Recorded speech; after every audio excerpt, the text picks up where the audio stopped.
Last time में chapter चल रहा था कौन सा वाला रेस्पिरेशन। आज का वर्क बाकी है, ठीक है। एक दिन का बचा हुआ है, कंप्लीट कर लेंगे आज।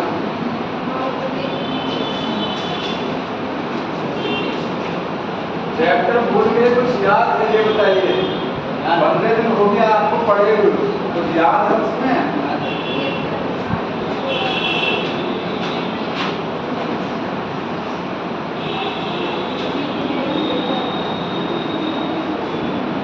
इसमें टॉपिक है, लास्ट टॉपिक दिया हुआ, लास्ट से पहले है हमने ऑक्सीजन का ट्रांसपोर्ट बता दिया था कि ऑक्सीजन कैसे ट्रांसपोर्ट होती है।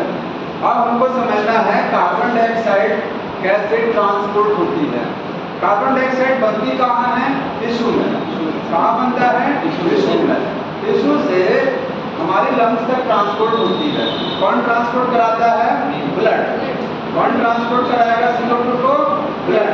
अब वो समझना कैसे ट्रांसपोर्ट होगा, ठीक है। तो हेडिंग क्या है? Transport of CO2।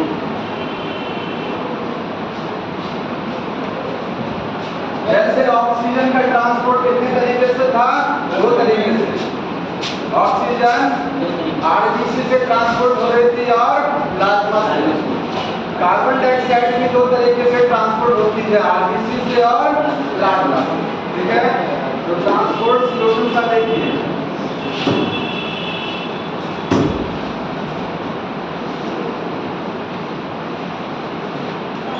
आरबीसी से किसका ट्रांसपोर्ट होगा?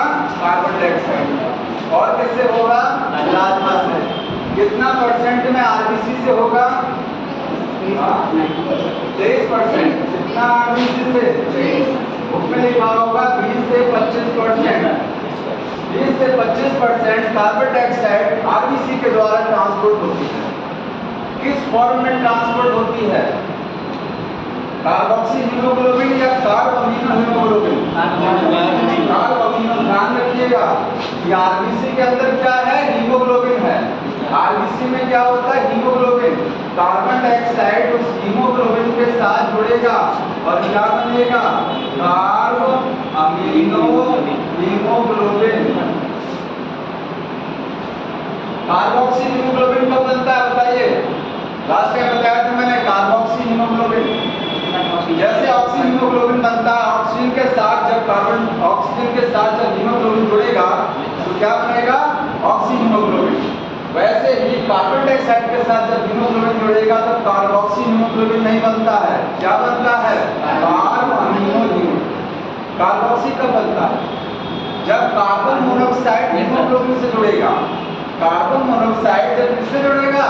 हीमोग्लोबिन से। जो प्रोडक्ट बनेगा उसको आप क्या बोलेंगे? Carboxy haemoglobin.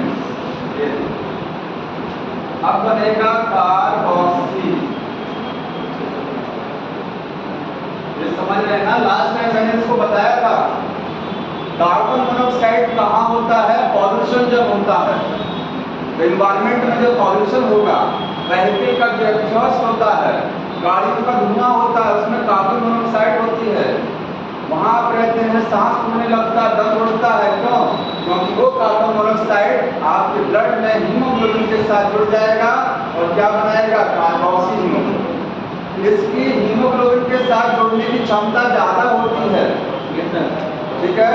20 से 25 कितना गुना है? 250 या 25 ऐसे कुछ डाटा है। मतलब कार्बन मोनोऑक्साइड हीमोग्लोबिन से ज्यादा तेजी से जुड़ती है किसके कंपैरिजन में? ऑक्सीजन की तुलना में, ठीक है। तो यहाँ देखिए मैंने लिखा है कार्बोक्सी हीमोग्लोबिन, यहाँ लिखा है कार्बोमिनो। कार्बोमिनो क्यों लिखा हुआ है? क्योंकि ये कार्बन डाइऑक्साइड हीमोग्लोबिन के किस हिस्से से जुड़ता है? हीमोग्लोबिन में 2 पार्ट होते हैं, हीम प्लस ग्लोबिन, ठीक है। इसके 2 हिस्से हैं, हीम है और क्या है? ग्लोबिन है। जब कार्बन डाइऑक्साइड हीमोग्लोबिन के साथ जुड़ती है तो किसके साथ जुड़ेगा? ग्लोबिन के साथ। और ग्लोबिन क्या है? प्रोटीन है। प्रोटीन किससे बनता है? अमीनो एसिड से बनता है।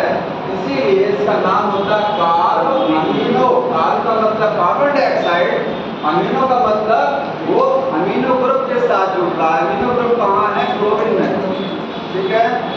जबकि ऑक्सीजन ऑक्सीजन जब हीमोग्लोबिन के साथ जुड़ता है, ध्यान दीजिएगा, ऑक्सीजन किसके साथ जुड़ेगा? हीमोग्लोबिन के साथ। क्या बनेगा?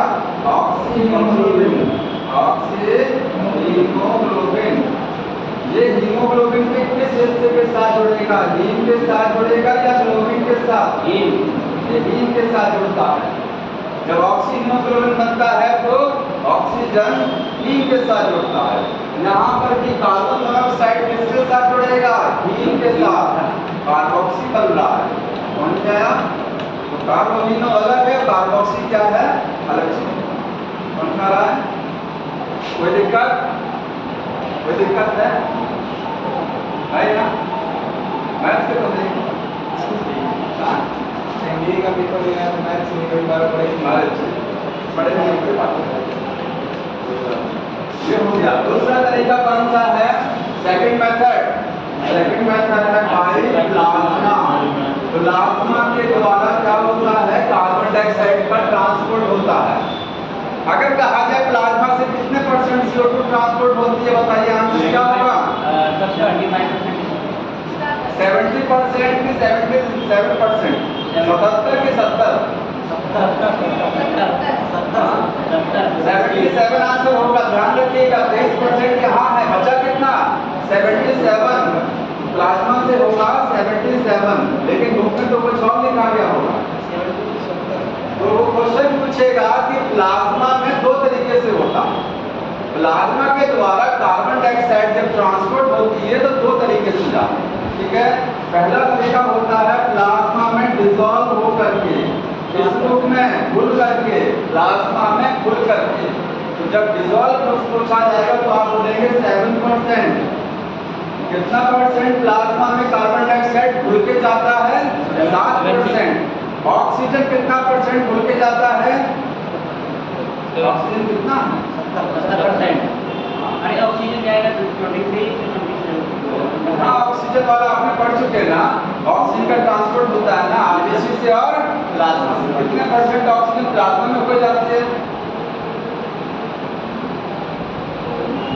97% आरबीसी से जाता है, 3% प्लाज्मा से जाती है और 7% कार्बन डाइऑक्साइड प्लाज्मा में घुल के जाती है। ठीक, बचा कितना? 70%। तो 70% प्लाज्मा से जाता तो है, प्लाज्मा की मदद से जाएगा, लेकिन घुल के नहीं जाएगा। अगर वो पूछे कितना परसेंट CO2 डिसॉल्व फॉर्म में जा रहा है प्लाज्मा के साथ, तो डिसॉल्व फॉर्म में 7%। टोटल कितना परसेंट जा रहा है? 70%। ठीक है, बाकी बचा 70 कहाँ गया? बाइकार्बोनेट के रूप में। तो bicarbonate, sodium bicarbonate, potassium bicarbonate के रूप में कार्बन डाइऑक्साइड प्लाज्मा की मदद से जाती है। मतलब प्लाज्मा ही ले जाएगा, लेकिन किस रूप में जाएगा? बाइकार्बोनेट नहीं जाएगा। तो टोटल पूछा जाएगा तो ये है, डिसॉल्व पूछा जाएगा तो ये है। बाइकार्बोनेट में 70%। अब हमको समझना क्या है? यही समझना बाइकार्बोनेट वाला। ठीक है, इसी को समझना कैसे बाइकार्बोनेट के रूप में जाती है। यहाँ देखिए, ये आपका हो गया टिश्यू। टिश्यू में क्या बनता है? CO2 बनेगा। क्या चीज बनेगा? CO2 बनेगा ना। अब ये CO2 हमको समझना, देखिए आपको बता दिया ये 7% किस रूप में जाएगा? प्लाज्मा से जाएगा, डायरेक्ट जाएगा डिसॉल्व हो करके। 23% कहाँ चला गया? आरबीसी में चला गया, आरबीसी की मदद से। ठीक है, और बाकी समझना 70%। देखिए 70% जो होगा वो बाइकार्बोनेट। बाइकार्बोनेट बनाने में आरबीसी का रोल होता है, ध्यान रखिएगा। बिना आरबीसी के बाइकार्बोनेट नहीं बनेगा। ठीक है, आपके ब्लड में कितनी चीजें होती हैं? दो चीजें, एक सेल है और एक क्या है? प्लाज्मा होता है ना। तो मैं यहाँ आरबीसी बना रहा हूँ, क्योंकि आरबीसी तो मदद करता है ट्रांसपोर्ट में ऑक्सीजन और कार्बन डाइऑक्साइड के। कौन मदद करेगा? आरबीसी। ये आपका आरबीसी है। बाहर क्या है? प्लाज्मा। बाहर हो गया यहाँ पर प्लाज्मा, अंदर ये है आरबीसी। ये कार्बन डाइऑक्साइड आ रही है, कौन सी वाली? 70%। ठीक है, 70% कार्बन डाइऑक्साइड जब कहाँ आती है? ब्लड में आती है। तो ब्लड में वो पहले आरबीसी में एंटर करेगी। करेगा, आरबीसी में जब एंटर करेगा कार्बन डाइऑक्साइड, तो इस कार्बन डाइऑक्साइड के साथ क्या होगा, आरबीसी के अंदर भी वाटर होता है। क्या होता है? वाटर। ये वाटर के साथ रिएक्ट करेगा, वाटर के साथ, और क्या बनेगा? कार्बोनिक एसिड H2CO3 बनेगा। ध्यान सुनिए, कार्बोनिक एसिड बन गया H2CO3। ठीक, इसको बनाने के लिए एक एंजाइम की जरूरत पड़ती है। उस एंजाइम का नाम क्या है? Carbonic anhydrase. यहाँ नोट कर लेते हैं कि कार्बोनिक एनहाइड्रेज,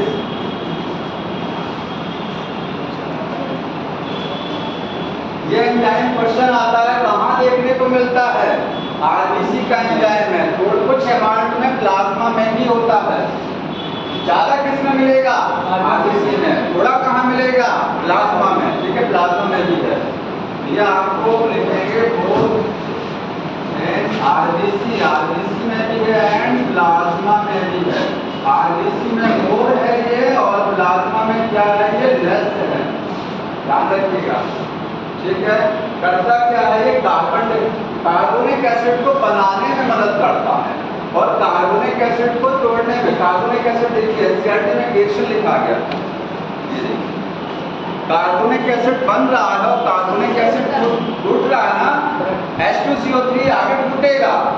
इसको बनाने में भी इसका रोल है, इसको तोड़ने में भी इसका रोल है। ठीक है, यहाँ काम लिखिएगा क्या करता है ये फॉर्मेशन कराता है, फॉर्मेशन एंड ब्रेकडाउन। और क्या चीज? H2CO3 को बनाएगा भी और H2CO3 को तोड़ेगा भी, देखिएगा टूटेगा। ठीक है, सबसे ज्यादा तेज काम करने वाला एंजाइम है ये, फास्टेस्ट एक्टिंग एंजाइम अब तक का, समझ में आया? और सबसे ज्यादा मिलने वाला एंजाइम कौन सा होता है? रुबिसो। वो सबसे ज्यादा अमाउंट में मिलता है पूरे वर्ल्ड में, सबसे ज्यादा तेज काम करने वाला एंजाइम है। नोट कर लीजिएगा, ये फास्टेस्ट एक्टिंग एंजाइम है।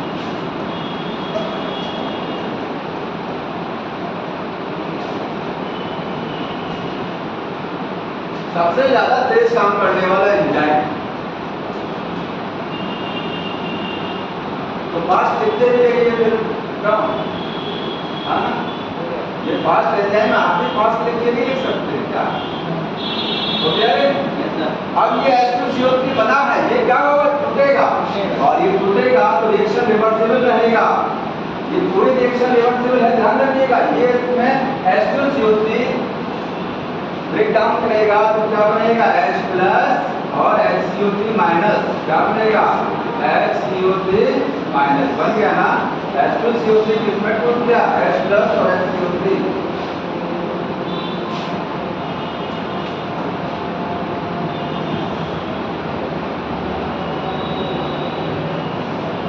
HCO3 minus.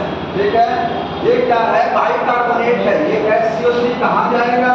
प्लाज्मा में जाएगा। कहाँ जाएगा? प्लाज्मा में। और प्लाज्मा में इसकी मुलाकात किससे होगा? सोडियम के साथ। सोडियम प्लस HCO3 क्या मिलेगा? बनेगा NaHCO3, सोडियम बाइकार्बोनेट। ये बैलेंस हट जाएगा यहाँ से, सोडियम बाइकार्बोनेट बन जाएगा, और ये पोटेशियम के साथ रिएक्ट करेगा तो पोटेशियम बाइकार्बोनेट। मतलब पोटेशियम या सोडियम बाइकार्बोनेट के रूप में कार्बन डाइऑक्साइड सबसे ज्यादा ट्रांसपोर्ट होती है, 70%। बन गया ना ये? अब यही आपके प्लाज्मा में, ब्लड में है। अब यही चीज आपके टिश्यू से कहाँ जाएगा? जब ये ब्लड आपकी लंग्स में पहुंचेगा, कहाँ पहुंचेगा? लंग्स में। तो किस रूप में जा रहा है CO2? सोडियम बाइकार्बोनेट का रूप बदल के जा रहा है, तो कार्बन डाइऑक्साइड के रूप में नहीं जा रहा। समझ में आया? अब एक चीज देखना, ये H प्लस बना हुआ है, कोई बताएगा ये H प्लस का क्या होता है? बताइए।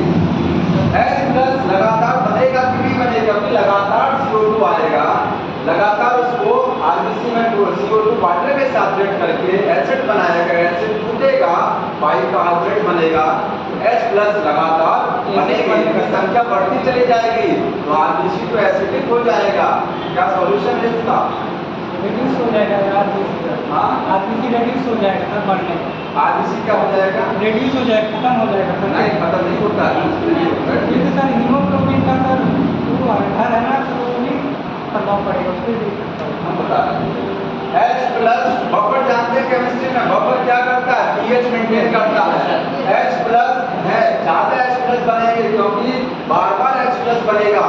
इस H प्लस का सॉल्यूशन क्या है? इसके अंदर जो आरबीसी है वो हीमोग्लोबिन होगा ही। आरबीसी है तो क्या होगा? ढेर सारे हीमोग्लोबिन होंगे, उसमें से कुछ हीमोग्लोबिन क्या करेंगे?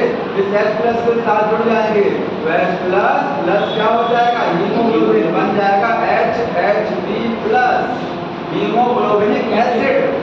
जैसे हाइड्रोजन प्लस के साथ जब क्लोरीन जुड़ता है तो क्या बनता है? एसिड बनता है। जब H प्लस कहीं जुड़ेगा तो एसिड बनेगा। H प्लस किसके साथ जुड़ रहा है? हीमोग्लोबिन के साथ, तो हीमोग्लोबिनिक एसिड बनेगा। ये बफर का काम करता है, मतलब टिश्यू के अंदर हमारे हीमोग्लोबिन एक बफर के रूप में काम करता है, क्योंकि HH जब बन जाएगा तो H प्लस फ्री नहीं रहेगा, मुक्त अवस्था में नहीं रहेगा, तो पीएच घटेगा नहीं। ठीक है, सारे H प्लस कहाँ समा जाएंगे? इसमें समा जाएंगे सब। ठीक है, ये क्या करेगा? Act as buffer.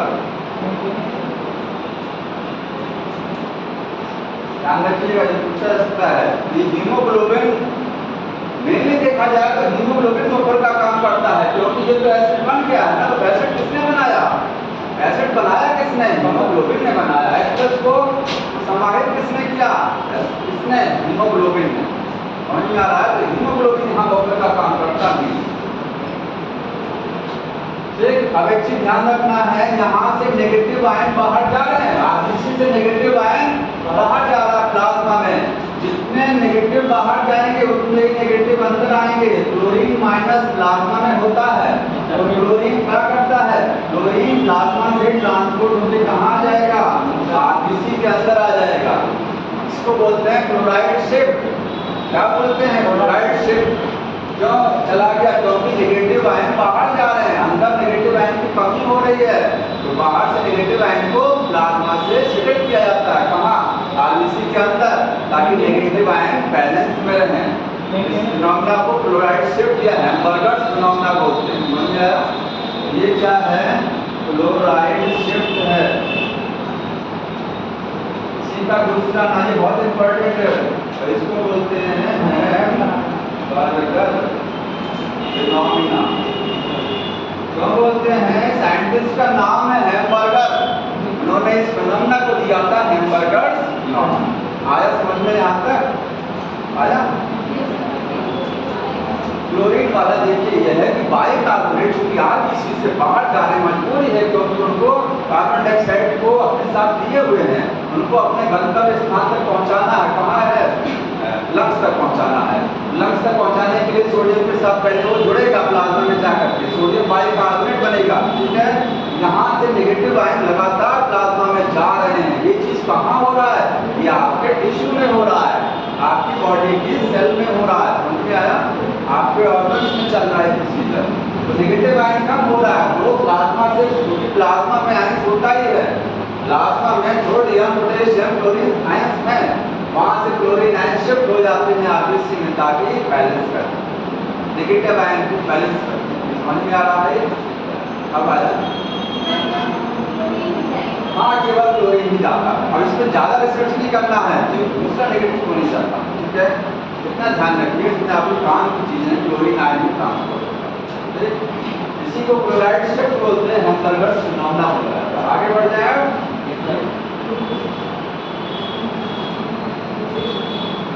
अब देखिए, अब टिश्यू में क्या होगा? ये जैसे हमने बताया कि आपके टिश्यू में कार्बन डाइऑक्साइड हीमोग्लोबिन का साथ छोड़ता है कि लेता है? बताइए। टिश्यू में हीमोग्लोबिन कार्बन डाइऑक्साइड के साथ जुड़ता है कि अलग होता है? टिश्यू में टिश्यू में कार्बन डाइऑक्साइड के साथ वो जुड़ेगा। हीमोग्लोबिन ऑक्सीजन का साथ छोड़ता है, क्योंकि आपके लंग्स में ऑक्सीजन आ रही है, लगातार आ रही है, लगातार आ रही है। यहाँ से जो ब्लड लंग्स में आ रहा होता है, उस ब्लड में हीमोग्लोबिन जो होता है वो ऑक्सीजन को यहाँ से पकड़ता है। ठीक है, पकड़ने के बाद टिश्यू में ले जाएगा, वहाँ जाकर के वो क्या करेगा? ऑक्सीजन को छोड़ देगा। क्यों छोड़ देगा? पिछली बार पूरा समझाया था, क्योंकि टिश्यू में ऐसी विशेष परिस्थितियाँ होती हैं जिसकी वजह से उसको ऑक्सीजन का साथ छोड़ना पड़ता है। वो कौन सी परिस्थितियाँ हैं? वो है कार्बन डाइऑक्साइड का अमाउंट ज़्यादा होता है टिश्यू में, क्योंकि लगातार CO2 बन रहा होता है। pH कम होता है, क्योंकि जितना ज़्यादा CO2 बनेगा उसका मतलब उतना ही H+ ज़्यादा बनेंगे। जितना ज़्यादा CO2 उतने ही H+ ज़्यादा बनेंगे, उतना pH कम होगा। तो वो परिस्थिति हो जाती है टिश्यू में, इसके टिश्यू में ऑक्सीजन का साथ छोड़ देता है, कार्बन डाइऑक्साइड को पकड़ लेता है। और पकड़ तो लिया, देखिए पकड़ा ना, ये हीमोग्लोबिन कहाँ पकड़ा, 23% में पकड़ा है ना, ये 23% ले जाएगा वो। आया? अब यही चीज जो यहाँ हो रही है, इसी का जस्ट उल्टा आपके लंग्स में होगा। ये जब ब्लड लंग्स में पहुंचता है, ध्यान रखिए, लंग्स में पहुंचेगा, जितना रिएक्शन यहाँ हो रहा है इसका सारा उल्टा वहां हो जाएगा। सारा रिएक्शन उलट जाएगा, रिवर्स हो जाएगा, बैक गियर लग जाएगा। यही ब्लड जब आपकी लंग्स में जाएगा, तो लंग्स में जाने पर होता क्या है, लंग्स में वो ऑक्सीजन का साथ ले लेता है। लंग्स में क्या करता है, उसको ऑक्सीजन अच्छा खासा मिलता है, तो लंग्स में हीमोग्लोबिन ऑक्सीजन को पकड़ लेगा। ठीक है, इसी का जस्ट उल्टा कैसे समझिए, ये आपकी लंग्स में जाएगा ना, जाएगा, ये टूटेगा लंग्स में जाकर के, और लंग्स में जाके टूटेगा तो क्या बनेगा, Na++ HCO3- हो गया ना, हो गया। देखिए सोडियम अलग और HCO3 अलग, ठीक है, HCO3- क्या हो जाएगा ये, और इस HCO3 से क्या होगा, कार्बन डाइऑक्साइड अलग हो जाएगी और क्या बन जाएगा, H+ वापस बन जाएंगे, H+ वापस बन जाएगा। समझ में आ रहा है? इसको देखिए, समझाने का मकसद केवल इतना है। अच्छा, एक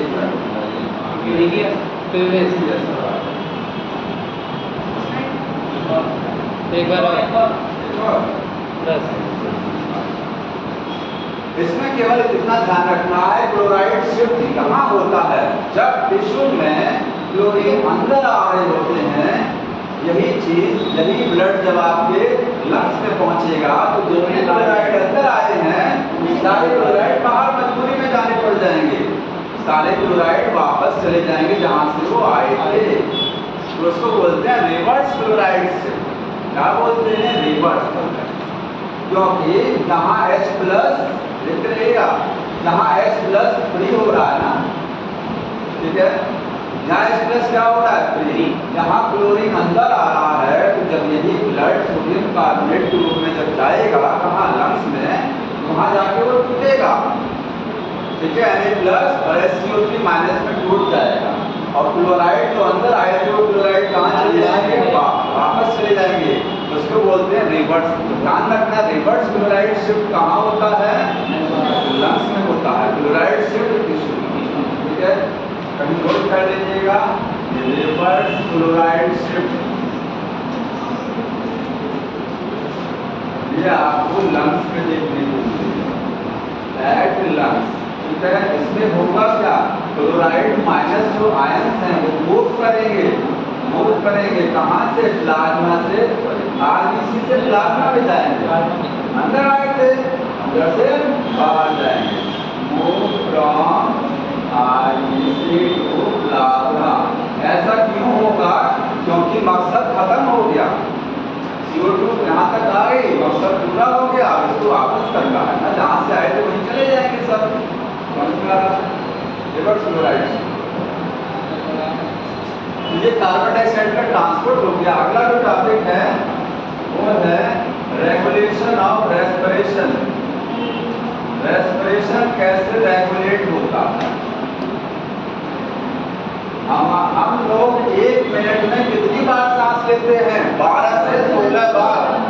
तो रेस्पिरेशन भी 12 से 16 बार, जितनी बार आप सांस लेंगे उतनी ही बार ग्लूकोज टूटेगा, ठीक है, उतनी ही बार कार्बन डाइऑक्साइड, ऑक्सीजन आपके टिश्यू में उतनी ही बार जाएगी, उतनी ही बार कार्बन डाइऑक्साइड यहाँ से यहाँ तक आती है। तो 12 से 16 बार सांस लेते हैं, या 12 से 16 बार ब्रीदिंग, सॉरी रेस्पिरेशन होता है। समझ में आया? अब ये कौन कंट्रोल करता है रेस्पिरेशन, श्वसन जिसको बोलते हैं, सांस लेने की प्रक्रिया को नियंत्रित कौन करता है, या आपका ब्रेन करता है, ठीक है। ब्रेन में क्या क्या चीजें ऐसी होती हैं कौन कौन से हिस्से होते हैं ब्रेन में जो सारा काम करते हैं? तो देखिए, ब्रेन में आपके दो चीजें हैं मेनली। एक आपका क्या है, मेडुला है, ठीक है। एक हो गया मेडुला। मेडुला किसका हिस्सा है? हेड ब्रेन का, यहाँ होता है पीछे की साइड में मेडुला। और दूसरा हिस्सा कौन सा होता है? पोन्स होता है, ठीक है, पोन्स। मेडुला और पोन्स। मेडुला क्या करता है और पोन्स क्या करता है? देखिए दोनों में अंतर समझ लीजिए। नॉर्मल जब परिस्थिति होती है, नॉर्मल समझ रहे हैं, कोई समस्या नहीं है, इमरजेंसी नहीं है। जैसे होता है ना, इमरजेंसी में आपकी हार्ट बीट बढ़ जाती है और सांस लेने की दर बढ़ जाती है, होता है ना। इमरजेंसी में कांपते हैं जोर जोर से, इमरजेंसी वाले में ये है, कौन काम करता है? नॉर्मल आप हैं, नॉर्मली जो है आपकी जो सांस है कितनी बार अंदर जाएगा और कितनी बार सांस बाहर निकलेगी, ये कंट्रोल कौन करता है? मेडुला। कौन नियंत्रित करता है? मेडुला। किसके देख कर इसके अंडर में काम होगा, ये मेडुला के अंडर। मेडुला कंट्रोल किए रहेगा। समझ में आ रहा है? 12 से 16 बार ब्रीदिंग को कंट्रोल में रखता है। तो यहाँ देखेंगे मेडुला ये क्या करता है? कंट्रोल करेगा। क्या चीज कंट्रोल करेगा? इंस्पायरेशन। इंस्पायरेशन का मतलब सांस लेना। एक्सपायरेशन, एक्सपायरेशन का मतलब सांस रिलीज कराना। और एक होता है फोर्सफुल इंस्पायरेशन एक्सपायरेशन, जबरदस्ती सांस लेना और जबरदस्ती सांस निकालना, ठीक है, इसको भी कंट्रोल करता है। समझ में आ रहा है? एंड आगे लिखेंगे एंड फोर्सफुल ब्रीदिंग। जो फोर्सफुल ब्रीदिंग होती है उसको भी कंट्रोल करता है। हम लोग 1 मिनट में जब देखिए, एक बार जब सांस लेते हैं तो सांस लेने को बोलते हैं इंस्पायरेशन। कितने समय लगता है? तो आपका 3 सेकंड, कितना, सॉरी 2 सेकंड, 2 सेकंड का टाइम लगता है सांस खींचने में और 3 सेकंड का टाइम लगता है सांस को निकालने में। मतलब इंस्पायरेशन 2 सेकंड में होता है, एक्सपायरेशन में ज़्यादा महसूस करिए। सांस लीजिए, जल्दी सांस रिलीज कराएंगे, टाइम ज़्यादा लगता है, 1 सेकंड ज़्यादा लगता है, ठीक है। तो 2 सेकंड का टाइमिंग जिसका होता है, यहाँ साइड में लिख दे रहा हूँ। इंस्पायरेशन का टाइमिंग कितना है? इंस्पायरेशन होता है 2 सेकंड के लिए। नॉर्मल की बात हो रही है, जब समस्या नहीं है तब, समस्या होगी तो बात अलग हो जाएगी। और एक्सपायरेशन में टाइम लगता है 3 सेकंड का। टोटल हो गया एक सांस लेने में, पूरा सांस लेना छोड़ना, एक पद कंप्लीट करने में 5 सेकंड, ठीक है। टोटल हो गया 5 सेकंड का टाइम। 1 मिनट में कितना सेकंड? 60 सेकंड। एक 5 सेकंड का टाइम लगता है एक बार सांस लेने में, तो 60 सेकंड में कितनी बार सांस ली जाएगी? 12। समझ में आया? 60 सेकंड, 5 सेकंड लग रहा है एक बार में, तो 60 सेकंड में कितने टाइम ब्रीदिंग होगी? 12, ठीक है। वो जो लिखा रहता है 12 से 16 वो एवरेज होता है, तो आप लिखेंगे 60 सेकंड। 60 सेकंड में कितना हुआ? तो 12 टाइम ब्रीदिंग हो गया। ब्रीदिंग कितना बार हो गया? 12 टाइम। ऐसे होता है, ठीक है। और मेडुला में क्या चीज ऐसी होती है? तो मेडुला में एक सेंटर होता है, उसको बोलते हैं रेस्पिरेटरी रिदम सेंटर। जैसे मेडुला एक हार्ट है, उसमें एक केंद्र है, उस केंद्र को क्या बोलते हैं? Respiratory rhythm centre. यहाँ लिखेंगे रेस्पिरेटरी।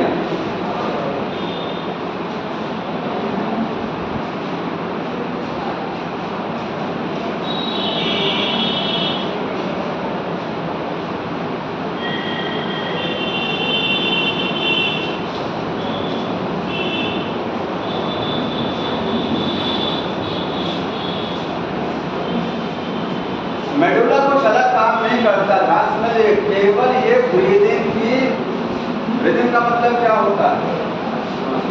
ब्रीदिंग क्या होता है? लय को मेंटेन रखता है, मतलब इसके प्रोसेस को मेंटेन रखता है। ब्रीदिंग कितनी बार होनी है ये डिसाइड कौन करेगा? ये मेडुला करेगा। उसकी रिदम को, उसके उसके रेट को मेंटेन कौन रखता है? मेडुला। उसमें क्या होता है? रेस्पिरेटरी रिदम सेंटर लगा होता है, समझ में आया? इतना ध्यान रखना, ये सेंटर कहाँ होता है? मेडुला में होता है। क्या करता है? ब्रीदिंग रेट को कंट्रोल करता है, चाहे वो फोर्सफुल ब्रीदिंग हो, चाहे वो नॉर्मल ब्रीदिंग, लेकिन इमरजेंसी नहीं होना चाहिए, ठीक है? कौन क्या काम करता है? इमरजेंसी।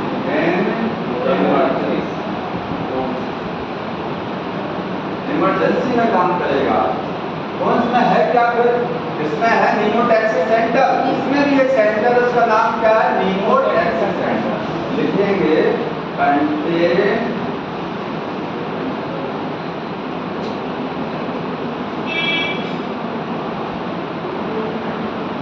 ये सेंटर है।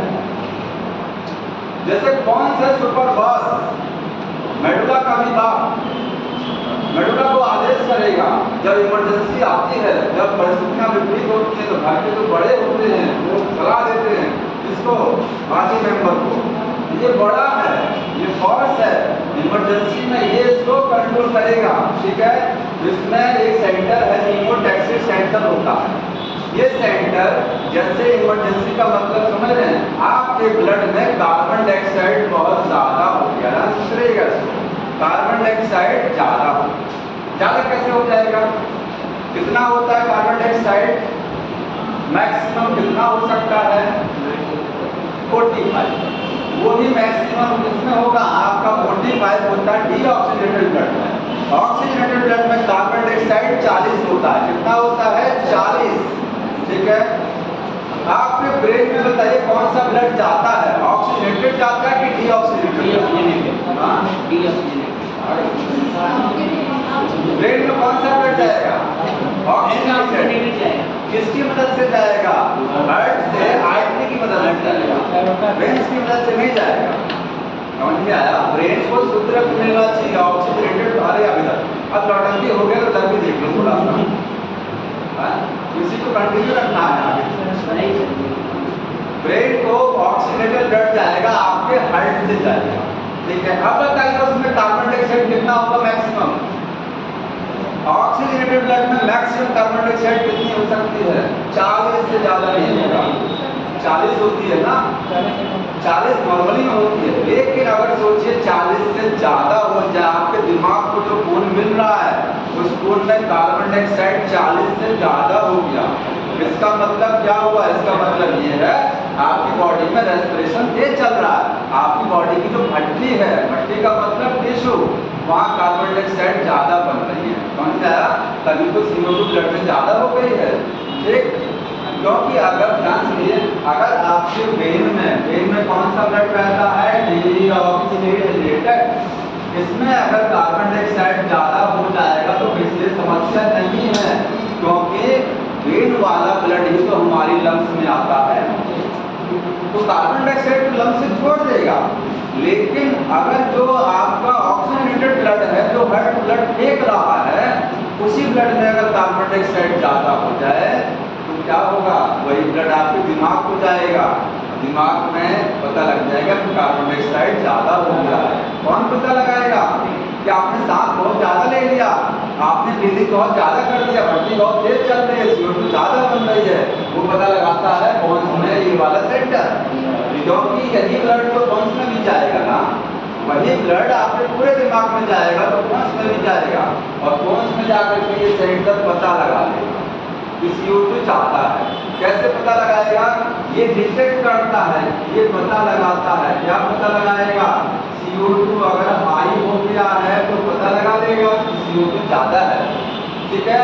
और H+ अगर ज्यादा है तो भी पता लगा देगा, क्योंकि जाहिर सी बात है कि CO2 अगर ज्यादा होगा तो H+ ज्यादा होंगे ना।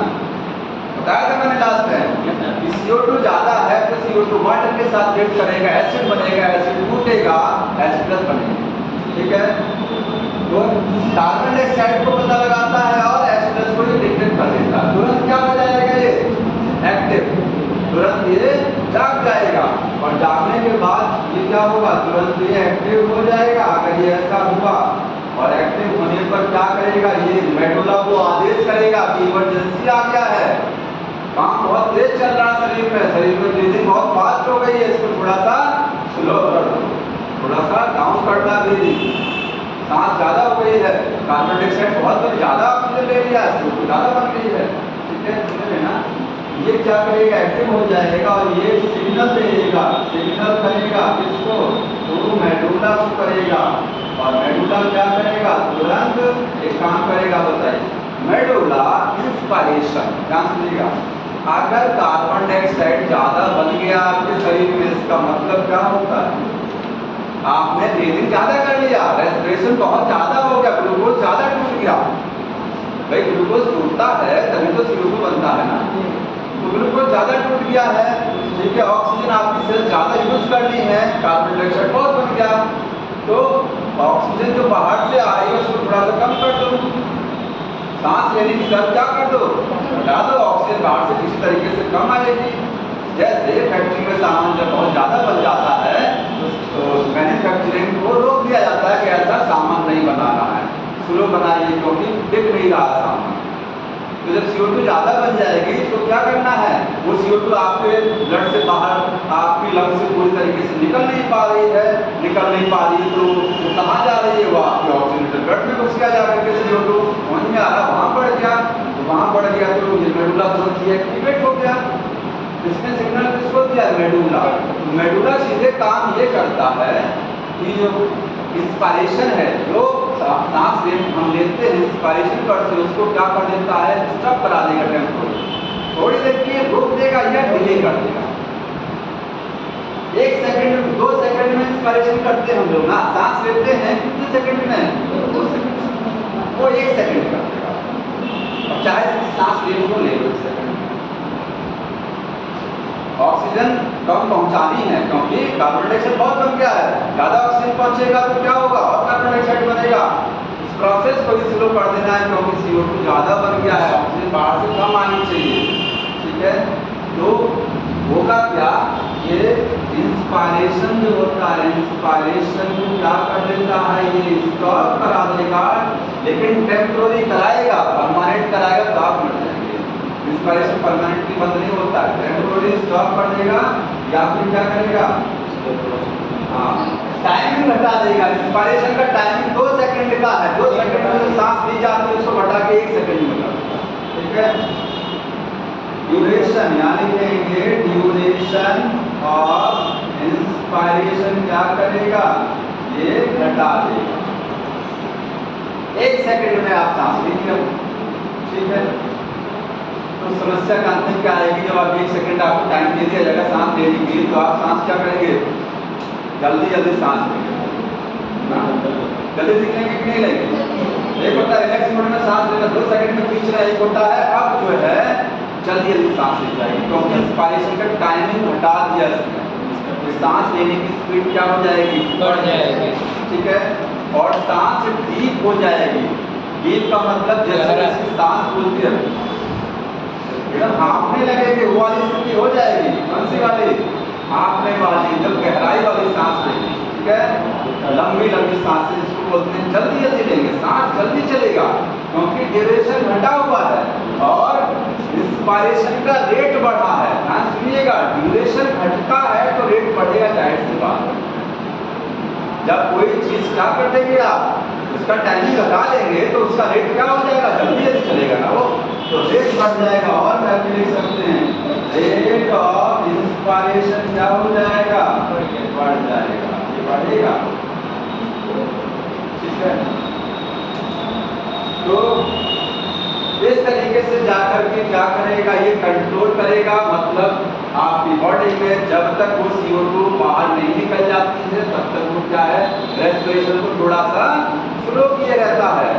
जैसे इस कमरे में भीड़ बढ़ जाए और जब तक इस दरवाजे से सब लोग निकल ना जाए तब तक उस दरवाजे से यूटी रोके रखना है कि सब बाहर से लोग नहीं आने चाहता क्योंकि भीड़ बढ़ गया है, कार्बन डाइऑक्साइड बहुत ज़्यादा हो गया, इसको ब्लड से बाहर निकलने दीजिए, तभी ऑक्सीजन तो आएगा, ऐसा नहीं होता ऑक्सीजन नहीं आएगा, कम आएगा थोड़ा सा, ठीक है, क्योंकि ज़्यादा हो जाएगा तब तो वही कहानी CO2 बन जाएगी ज़्यादा, ठीक। तो ब्रीदिंग के रेट को बढ़ा देगा, ड्यूरेशन घटा देगा, इंस्पायरेशन को टेम्पोररी स्लो कर देगा। बताइए, कोरोना काल लगा था, उसमें ऑक्सीजन की कमी होगी, तो ऑक्सीजन को आपने जो ढक्का लगाया था मुंह पे, जो क्या बोलते हैं इसको, वो लगाया था, उसी वजह से हुआ था। यार वो अच्छी चीज नहीं है, वो सब डॉक्टर लोग हैं, डॉक्टर लोग लगाने से उनके ऊपर बढ़िया लगता है, ये आपके ऊपर नहीं अच्छा लगता है। ये तो आप जो कार्बन डाइऑक्साइड निकाले तो वही वापस ले रहे थे, जो निकाले वही तो नहीं है, नुकसानदायक ही है, प्रोटेक्शन भी हुआ, नुकसान भी हुआ। ब्लड में ऑक्सीजन का लेवल इसलिए घटा है, इसलिए घटा है। और जो कैंसर आज के समय में बहुत सारी बीमारी, कोरोना के बाद से बहुत सारी बॉडी में वैसी दुनिया भर की दिक्कत चालू है। आज के समय कैंसर एक नॉर्मल बीमारी है, मैक्सिमम लोगों को होने लगता है। चलिए बता दें इसको, ये तो हो गया। ये दोनों चीजें कंट्रोल हो रही हैं, किससे हो रही हैं? नर्वस सिस्टम से। ध्यान रखिएगा, मेडुला जो है कौन है, कौन बॉस बताया मैंने, वो सिग्नल भेजेगा मेडुला को, तो कैसे भेजेगा? कौन से मेडुला को सिग्नल कैसे भेजेगा? नर्वस सिस्टम के द्वारा भेजता है। किससे भेजता है? न्यूरॉन्स के द्वारा जाता है। ठीक है, मेडुला जो है वो इंस्पायरेशन को कंट्रोल कर रहा था। कैसे पता लगता है मेडुला को कि ऐसा है? सांस को मेंटेन रखना है, आपका जो डायफ्राम है, आपकी जो पसलियां हैं, उनसे न्यूरॉन जुड़ा है, वो सीधे मेडुला से कनेक्ट है। समझ में आया? तो न्यूरॉन्स के द्वारा आपको ये हो रहा था। एक चीज और पढ़ते हैं कि जो कंट्रोलिंग, जो रेगुलेशन हो रहा था, रेगुलेशन दो तरीके से होता है। एक तो होता है न्यूरल रेगुलेशन, एक क्या है? न्यूरल कंट्रोल है। ठीक है, नर्वस सिस्टम के द्वारा तार के माध्यम से कंट्रोलिंग चल रही थी, संदेश नर्वस सिस्टम। और दूसरा क्या है? केमिकल कंट्रोल है, केमिकल रेगुलेशन। बुक में लिखा क्या है बताइए? हमारी बॉडी में कंट्रोल एंड कोऑर्डिनेशन किससे होता है? दो चीजों से, एक न्यूरल से, नर्वस सिस्टम से, हार्मोन से। हार्मोन क्या है? केमिकल। यहाँ हार्मोन तो नहीं आएगा, यहाँ हार्मोन नहीं आएगा।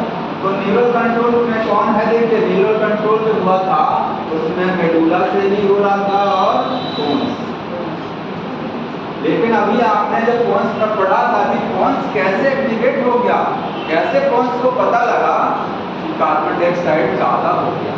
न्यूरल केमिकल कंट्रोल, केमिकल को बुक ने एक चीज और निकाला, पढ़ लीजिएगा। आपका जो एओर्टिक आर्च होता है, एओर्टिक आर्च, ठीक है, और क्या है? कैरोटिड आर्टरी है, कैरोटिड आर्टरी। जानते हैं ये दोनों चीजें क्या हैं? मेडुला पोन्स तो मैंने बता दिया आपको। इसके बाद में एओर्टिक आर्च और कैरोटिड आर्टरी, ये समझिए। जैसे आपका ये हार्ट होता है, ठीक है, हार्ट से जो मेन आर्टरी निकलती है उसको क्या बोलते हैं? एओर्टा बोलते हैं ना। तो ये हार्ट से आर्टरी निकला, ये मेन आर्टरी है। जब ये आर्टरी निकलती है यहाँ से, देखिए ये आर्टरी यहाँ से आई, ये है मेन आर्टरी। ऊपर जो आपको आंख बन रहा है ना, आप जानते हैं क्या है? आंख, ये आंख है ना, इस तरीके से बनता है ना आंख, इसको बोलते हैं।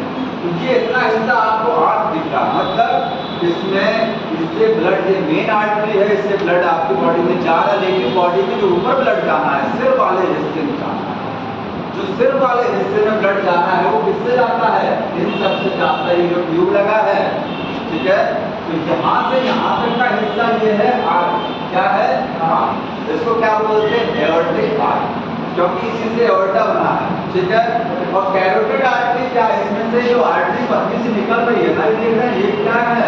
ये है कैरोटिड आर्टरी। ये कैरोटिड आर्टरी है, आर्ट से ही निकली है। ठीक है, और ये आर्क यहाँ से यहाँ, समझ में आया? तो कैरोटिड, एरोटिक आर्क और कैरोटिड आर्टरी जो है, ये आप बोलेंगे कुछ अलग चीज नहीं है, ये आर्टरी के ही हिस्से। ठीक, इनके अंदर क्या होता है? दोनों के अंदर होता है कंटेन रिसेप्टर। इनके अंदर क्या होते हैं? रिसेप्टर। कौन से रिसेप्टर? केमिकल वाले, जो केमिकल को पता लगाते हैं। अब जब ये ब्लड हार्ट से आपके निकलता है तो दिमाग में ब्लड जाता है, पोन्स में जाएगा, मेडुला में जाएगा, किसकी मदद से जाएगा? यहाँ से। ठीक है, तो जब वो ब्लड जाएगा, यहाँ पर जो रिसेप्टर होंगे वो पता लगा लेते हैं कि कि कार्बन डाइऑक्साइड बढ़ गया है। तो यहीं से पता लग जाता। एक तो होता है कि मेडुला में पहुंच करके पता लगे कि CO2 बढ़ा हुआ है, वो भी तरीका है। मेडुला में जब ब्लड जाएगा वहाँ पता लग जाएगा कि क्या है, CO2 बढ़ गया। वहाँ कौन पता लगाता है? हीमोटैक्सिस सेंटर, मेडुला नहीं, पोन्स की बात। और एक चीज होती है कि ऐसा यहीं से पता लग जाएगा, यहीं से पता लग जाएगा क्या चीज, ब्लड में CO2 या H+ बढ़ गया। तुरंत क्या हो जाएगा, ये एक्टिवेट हो जाएंगे, ये यहाँ से डिटेक्ट हो जाएगा। ये क्या करेंगे, डिटेक्ट करेंगे हाई CO2 की, CO2 बढ़ गया है, या फिर हाई H+, CO2 बढ़ गया या फिर H+ बढ़ गया, तुरंत पता लगा। और सिग्नल भेजते हैं किसको, अब कौन वही काम करता है, नहीं बढ़ना, और वही काम पुराना हो जाए। ठीक है, तो मेडुला को सिग्नल भेजेगा, मेडुला कुछ क्या करेगा, काम करेगा। तो कुल मिला के क्वेश्चन समझ लीजिए, रेगुलेशन ऑफ रेस्पिरेशन किससे होता है, नर्वस सिस्टम से भी होता है और केमिकल से भी होता है। केमिकल में कौन कौन से आएंगे, कार्बन डाइऑक्साइड आएगा और H+ आएगा। ठीक है, दो केमिकल। इसके बाद में पार्ट कौन कौन से हैं, मेडुला कंट्रोलिंग में मदद करता है, कौन इमरजेंसी में कंट्रोल करता है, कब, इमरजेंसी जब CO2 ज़्यादा होता है। समझना, और कुछ नहीं ध्यान रखना। एक चीज और, ऑक्सीजन का नो रोल, कोई रोल नहीं है रेगुलेशन, बुक में साफ साफ लिखा है, रेगुलेशन ऑफ रेस्पिरेशन। रेस्पिरेशन को या ब्रीदिंग को नियंत्रित करने में ऑक्सीजन का कोई इनसिग्निफिकेंट रोल नहीं, कोई विशेष रोल नहीं है। बताइए कोई क्यों नहीं? आखिर अभी तक हमने कार्बन डाइऑक्साइड की बात की थी ना, आपके ब्रेन में जो कौन सा है या ये जो दो सब लगे हुए हैं, ये क्या पता लगाते हैं, ये कार्बन डाइऑक्साइड बढ़ गया है, ये पता लगा लेते हैं। लेकिन ऑक्सीजन नहीं पता लगाते, क्योंकि अगर CO2 बढ़ रहा है, अगर CO2 आपके ब्लड में बढ़ रहा है तो जाहिर सी बात है CO2 घट रहा होगा ना। CO2 का बढ़ना या फिर O2 का घटना, बात देखिए। तो CO2 बढ़ रहा है उसको पता लगा लेते हैं, लेकिन ऑक्सीजन जब घटती है तो ये नहीं पता लगा पाते। मतलब ऑक्सीजन का कोई रोल नहीं है। ठीक है, ऑक्सीजन का कोई रोल नहीं है इसमें रेगुलेशन कराने में, कंट्रोल करने में। क्या चीज, बताइए आंसर क्यों नहीं? जल्दी बताइए, किसी को पता हो?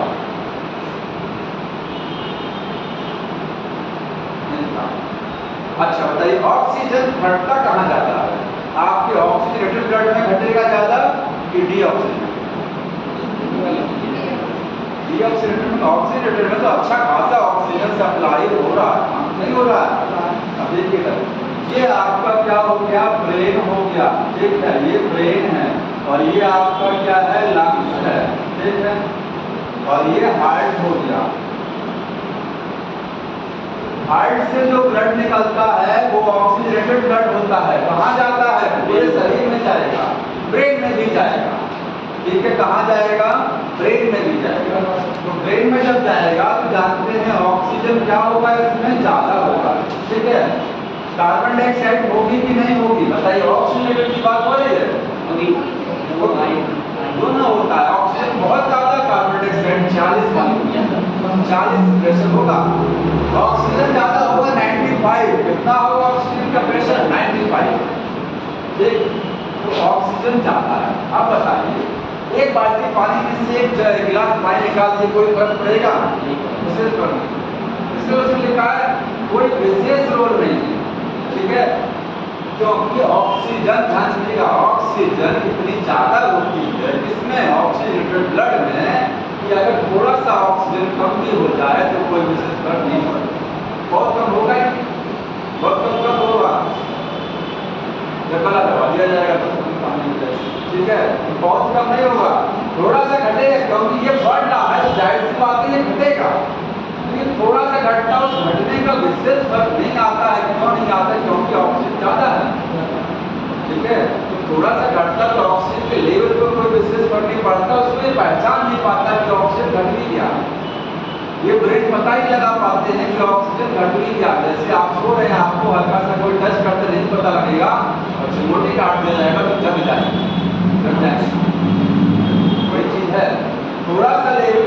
है इसलिए आइडिया नहीं लगा पाते हो, इसलिए कोई रोल नहीं नजर आता है। समझ में आ रहा है? ये चीज ध्यान रखनी है, क्वेश्चन आता है इसका कोई विशेष गोल नहीं। कार्बन डाइऑक्साइड को पता लगा लेते हैं, क्योंकि कार्बन डाइऑक्साइड कम होती है, पहले से ध्यान रखिएगा। कार्बन डाइऑक्साइड क्या है, ऑक्सीजन की घटना कम है। जब वो कम है तो जैसे थोड़ा सा ज्यादा होता है तो पता लगा लेते हैं तो बढ़ गया, कुछ कम है, पहले से कम है ना, वो चीज पहले से कम है, अगर वो बढ़ जाती है तो तुरंत आइडिया लग जाती है तो बढ़ गया। और जो पहले से बहुत ज्यादा, क्योंकि ऑक्सीजन बहुत ज्यादा होती है, थोड़ा सा घटने कोई प्रॉब्लम। ठीक, अगला जो टॉपिक कौन सा दिया है, डिसऑर्डर।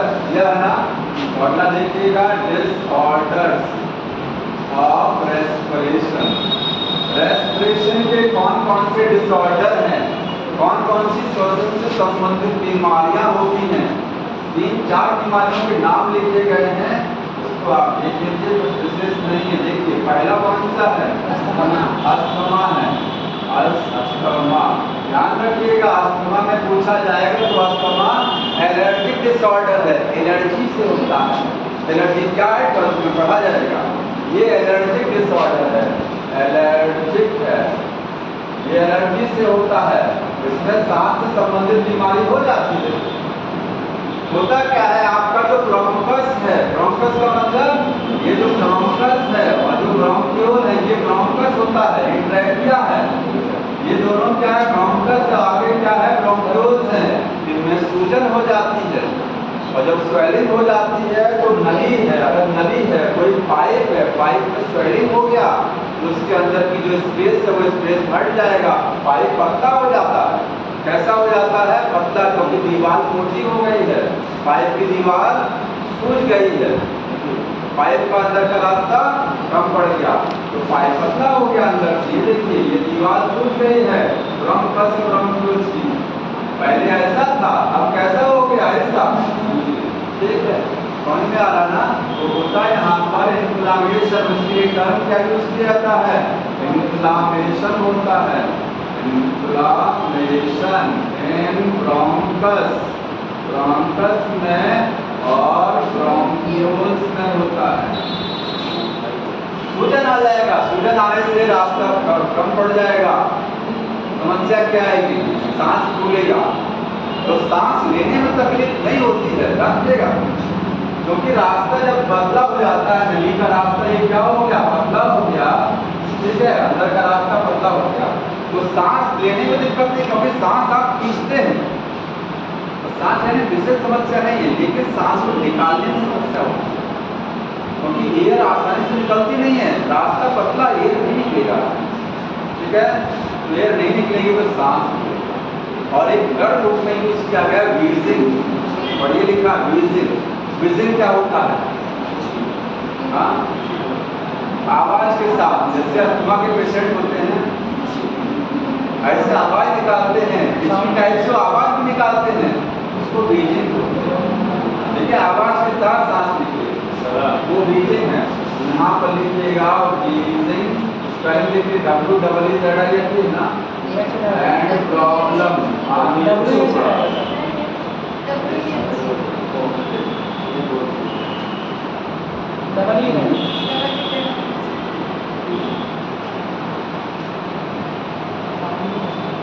ब्रीथिंग में समस्या है। इसका ट्रीटमेंट क्या है, इनहेलर जब ऐसे पंप मारा जाता है, सीधे हो जाता, दवा अंदर और तुरंत तत्काल एक्शन करता, वो फैला देता है किसको, नली को। ठीक है, आगे दूसरा डिसऑर्डर कौन सा है, ऑक्यूपेशनल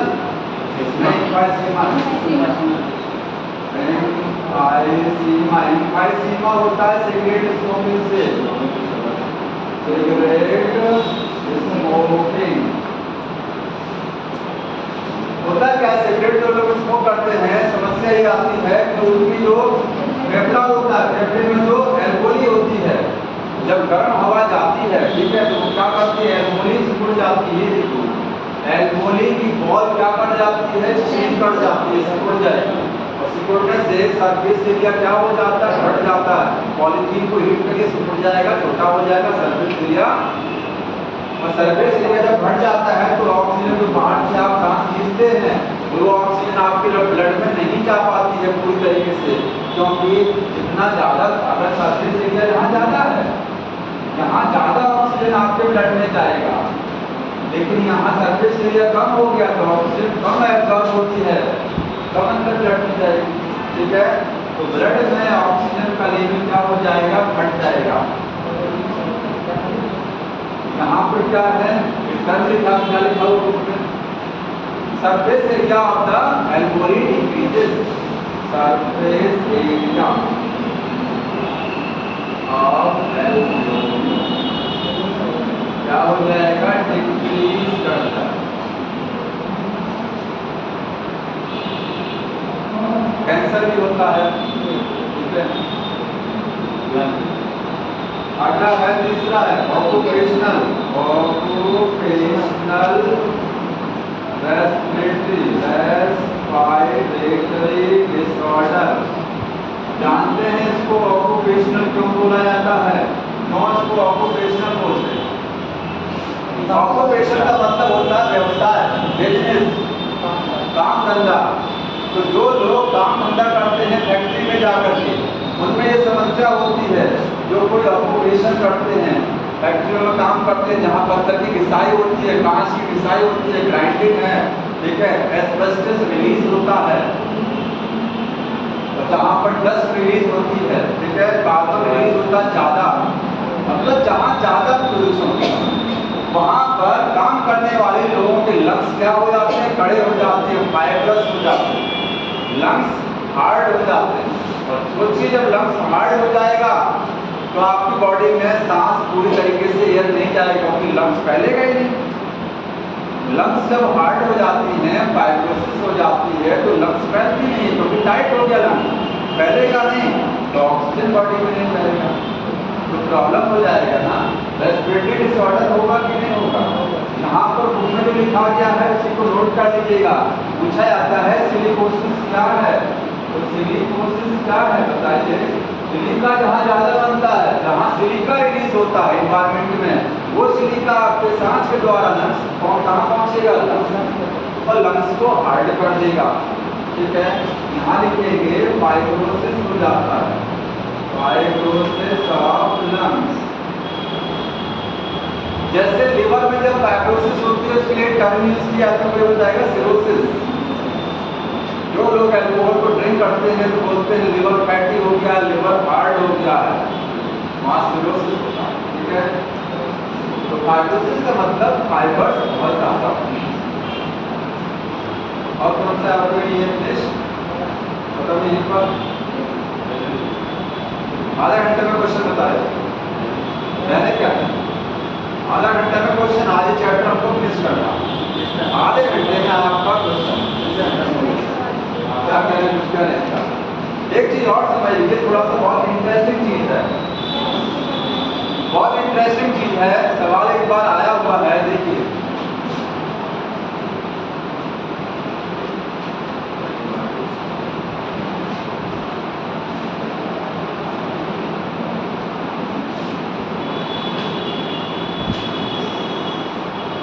एक टेक्निक होती है फ्लोटिंग लंग्स टेक्निक। ठीक है, जैसे बहुत से बच्चे होते हैं पेट में ही मरे पैदा हो जाते हैं, बहुत से बच्चे, जैसे मान लीजिए कोई बच्चा पैदा हुआ तो हो सकता है कि पेट में ही मरा हो, और हो सकता है कि बाहर किसी ने गला दबा दिया हो, दो चीज़ें हो सकती है ना, कि बाहर भी तो मार दिया गया होगा, होने के बाद और होने के पहले ऑटोमेटिक मर सकता है। उनका कैसे पता लगाएंगे कौन सा वाला केस? तो इसका क्या जाता है, पोस्टमार्टम। उस बच्चे का क्या होता है, पोस्टमार्टम। पोस्टमार्टम को क्या बोलते हैं, ऑटोप्सी। ठीक है, यहाँ पर ऑटोप्सी किया जाएगा। ऑटोप्सी, बायोप्सी अलग होता है। बायोप्सी में टिश्यू निकाल करके माइक्रोस्कोप में देखते हैं कैंसर को होता है, ये ऑटोप्सी है। ठीक है, इसी को क्या बोलते हैं, पोस्टमार्टम। करेंगे ऑटोप्सी, क्या करेंगे, इसमें लंग्स को निकाल करके पानी में डाल, अगर लंग्स तैर रहा है, फ्लोट कर रहा है, इसका मतलब उसकी डेथ बाद में हुई है।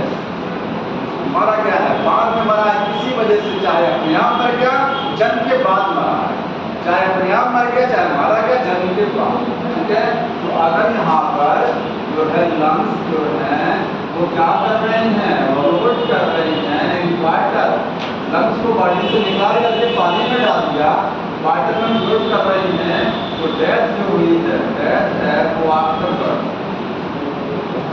अब देखिए इसका रीजन क्या है, क्या रीजन है, कैसे पता लगा? उसमें जो गैस के मॉलिक्यूल्स होते हैं वो खत्म नहीं होते हैं। क्योंकि रेसिडुअल वॉल्यूम आपने पढ़ा ना, यस सर। हवा आपके लंग्स में हमेशा एक एयर होती है जो कभी खत्म नहीं होती है, रेसिडुअल वॉल्यूम। तो रेसिडुअल वॉल्यूम बचा रहेगा, ये होता है ड्यू रेसिडुअल वॉल्यूम। थोड़ी सी एयर लंग्स में बची है, जब लंग्स को पानी में डालेंगे तो कोई एयर की वजह से लंग्स क्या हो जाएंगी, फ्लोट करेंगी। लेकिन अगर डेथ के बर्थ के पहले उसकी डेथ हुई है, जन्म के पहले मरा है, तो उसको कैसे, उसमें ये नहीं होता है। बिफोर बर्थ मैं लिख रहा हूँ कि अगर बिफोर बर्थ जो है डेथ हुआ है, अगर ये डेथ हुई है तो वहाँ पर नो रेसिडुअल वॉल्यूम, कुछ नहीं होगा लंग्स में, ऐसा कुछ नहीं होता है। बताइए कोई कारण, लंग्स में रेसिडुअल वॉल्यूम नहीं मिलेगा देखने को। जन्म के पहले डेथ हुई है तो उसकी लंग्स में कोई एयर नहीं मिलेगा, बताइए कोई? क्योंकि सर उसमें पानी भर जाता है, गंदा जो गंदा पानी की बताइए। क्योंकि जन्म के बाद में ही बच्चा लंग्स से सांस लेता है, जन्म के पहले तो मदर से वो प्लेसेंटा अम्बिलिकल कॉर्ड से सांस ले रहा था, मदर के खून से वो ऑक्सीजन ले रहा था। लंग्स काम कब करती है, जब बर्थ होती है तभी लंग्स काम करती है, इसलिए बच्चा क्राई करता रोता है बहुत तेजी से रोएगा बर्थ में, तो तुरंत उसका मुंह खुलेगा, ऑक्सीजन आराम से अंदर जाएगी लंग्स में तेजी से जाती है। ठीक है, तो बर्थ के पहले उसकी लंग्स काम ही नहीं कर रही थी, कभी लंग्स में एयर गया ही नहीं था। जब कभी एयर गई ही नहीं थी तो कैसे रेसिडुअल वॉल्यूम आ जाएगा? अरे जब कभी हवा लंग्स में जाएगी तभी तो रेसिडुअल वॉल्यूम होता है, तभी तो कोई एयर रहेगा। कहाँ लिखेंगे, क्यों नहीं रहता रेसिडुअल वॉल्यूम? रीजन क्या है? बिकॉज नो ब्रीदिंग, कोई ब्रीदिंग ही नहीं होती है इन यूट्रस लाइफ, यूट्रस लाइफ में कोई ब्रीदिंग नहीं होती है, लेकिन लंग्स नहीं होती है। ब्रीदिंग तो होता है, सांस आती है लेकिन प्लेसेंटा से आती है, वाई लंग्स काम ही नहीं करती, इसलिए कोई एयर नहीं रहती। समझ में आया? एक चीज हो गया, अब एक और बता दे इसको,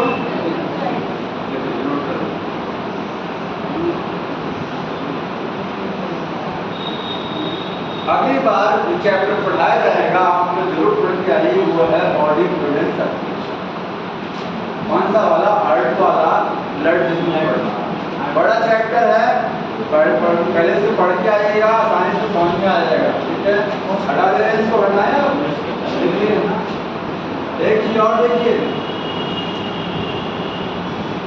जो हमारी लंग्स होती हैं, लंग्स में से कभी भी रेसिडुअल वॉल्यूम जो होता है नेवर आउट। बताइए कोई, रेसिडुअल वॉल्यूम लंग्स में से कभी बाहर नहीं निकलता है, हमेशा थोड़ी सी एयर आपकी लंग्स में बची हुई। वो बड़ा है, बैलून है, इसको आपने फुलाया, ठीक, वो जब उसमें से एयर निकलनी होती है सारी एयर बाहर हो जाती है, लेकिन आपकी लंग्स में ऐसा क्या है कि थोड़ी सी जैसे जो स्पॉन्जी टाइप का कुछ होता है, जब उसको सिकोड़ते तो सारी एयर निकल जाती है, लेकिन जैसे छोड़ देते तो एयर फिर से भर जाती है। अरे सारी एयर, मैं पूछ रहा हूँ कि सारी लंग्स पूरी तरीके से खाली नहीं होती हैं। अगर वो खाली हो जाएगी तो लंग्स पिचक जाएंगे, और एक बार अगर लंग्स पिचक गया ना तो फिर आप उसको एक्सपेंड नहीं कर पाते, खत्म हो जाएंगे, मर जाएंगे तुरंत। कोलैप्स नहीं होता लंग्स, कभी कोलैप्स नहीं होता। कारण समझ लीजिए, जैसे ये तंबू है, टेंट को रोकने के लिए डोरी बांधी जाती है, रस्सी बांधी जाती है ताकि वो हवा से उड़ना चाहे। ठीक है, हमारे लंग्स में क्या होता है, ये आपकी लंग्स है, ऐसा तो होता नहीं है, ये लंग्स है।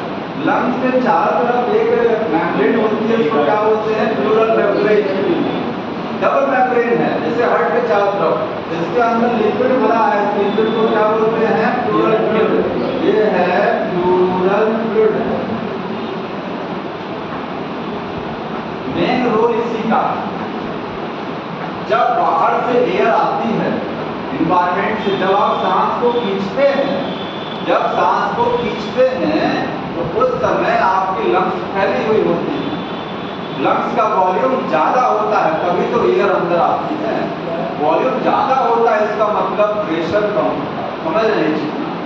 कहीं वॉल्यूम बढ़ा दिया जाए तो प्रेशर ऑटोमेटिक अंदर गैस का क्या हो जाएगा? कम हो जाएगा। वॉल्यूम कम कर देंगे तो उसके अंदर जो हवा भरी है उसका प्रेशर क्या हो जाएगा? बढ़ जाएगा। तो जब आप लंग्स को फुलाते हैं, आपकी बॉडी लंग्स एक्सपेंड करती है, वहां पर वॉल्यूम बढ़ता है। क्या होता है? वॉल्यूम बढ़ेगा। तो लंग्स का जब वॉल्यूम बढ़ता है तो प्रेशर क्या होता है? लंग्स के अंदर प्रेशर होता है वो घटेगा, और प्रेशर जब घटता है तो जाहिर सी बात है कि बाहर प्रेशर ज्यादा है। बाहर हवा का प्रेशर कितना है? 760 मिलीमीटर मरकरी। कितना होता है? 760 मिलीमीटर मरकरी होता है कॉलम में। ये हवा का प्रेशर बाहर है, आपकी लंग्स के अंदर एयर का प्रेशर कम हो जाता है क्योंकि वॉल्यूम बढ़ गया है। हवा ज्यादा प्रेशर से कम प्रेशर की तरफ भाग जाती है और आपकी लंग्स में एयर आ जाती है। समझे? एयर निकलता कैसे है? हवा लंग्स से बाहर कैसे जाती है? जब आपकी लंग्स सिकुड़ती हैं, छोटी होती हैं, कॉन्ट्रैक्ट करती हैं, तो क्या होता है? लंग्स का वॉल्यूम घटता है। तो वॉल्यूम घटने से वॉल्यूम क्या होगा? ये मैं कब बता रहा हूँ? जब एयर आउट होता है, जब एयर आउट, ये इन वाली बात मैंने बताया। वॉल्यूम लंग्स के अंदर क्या हो जाएगा? घटेगा। प्रेशर क्या होगा? हवा का बढ़ेगा। प्रेशर राइट सी बात उल्टा हो जाएगा, बढ़ कितना बढ़ जाएगा? इससे ज्यादा बढ़ जाएगा। बाहर जो हवा का प्रेशर है उससे ज्यादा प्रेशर आपकी लंग्स में होगा, तभी तो एयर बाहर जाएगा। तभी बाहर जाएगा, उल्टा बाहर नहीं जाएगा क्योंकि प्रेशर बाहर की तुलना में ज्यादा होना चाहिए। तो 760 से ऊपर निकल जाता है। ठीक है, अभी तो समझ में आएगा। आप देखिए, ये जो प्लूरल फ्लूइड है, वैक्यूम सबको पता है ना, नेगेटिव होता है ना, नेगेटिव प्रेशर होता है ना वैक्यूम। जानते हैं ना वैक्यूम क्या है? वैक्यूम एक नेगेटिव प्रेशर। ठीक है, जहां पर भी एक नेगेटिव प्रेशर काम करता है, ये जो आपका प्लूरल फ्लूइड है, इसका प्रेशर कभी भी इससे ज्यादा नहीं हो पाता। मतलब इसका प्रेशर हमेशा बाहर के प्रेशर से कम रहता है। ठीक है, इसका प्रेशर नेगेटिव, ये बोलेंगे नेगेटिव प्रेशर रहेगा। यहाँ क्या रहेगा?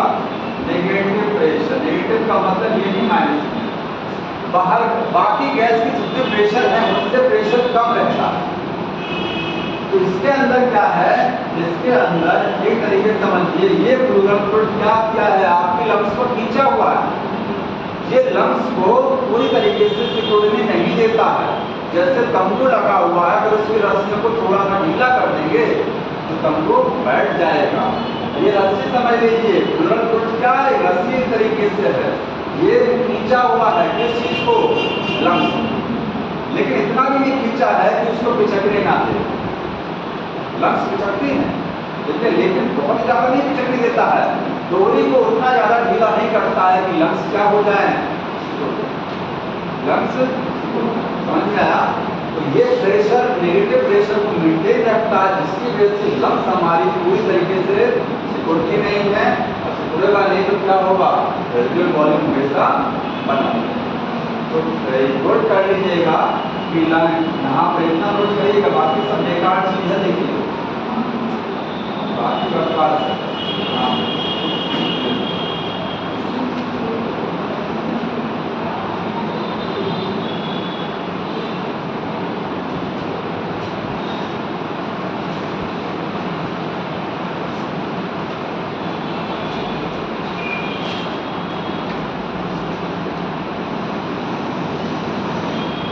एक होता है इंट्रा पल्मोनरी प्रेशर, वो होता है लंग्स के अंदर का प्रेशर, और ये इसके लिए नाम दिया जाता है, ये इंट्रा प्लूरल प्रेशर है। प्लूरल फ्लूइड के अंदर का प्रेशर। पल्मोनरी अलग चीज है, पल्मोनरी होता है लंग्स के अंदर का प्रेशर।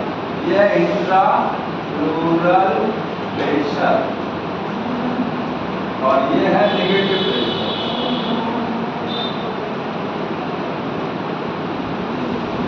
ध्यान रखना है, बस इतना ही पूछा जाना है कि इंट्रा फ्लूइड प्रेशर ऑप्शन में दिखेगा नहीं, तो इसी की वजह से रेजोनेंस वॉल्यूम क्या रहता है, बचा रहता है। ठीक, ये हो गया। इसके बाद 10 मिनट समझता है इसको, 10 मिनट मात्र क्वेश्चन देखिए, ज़्यादा नहीं।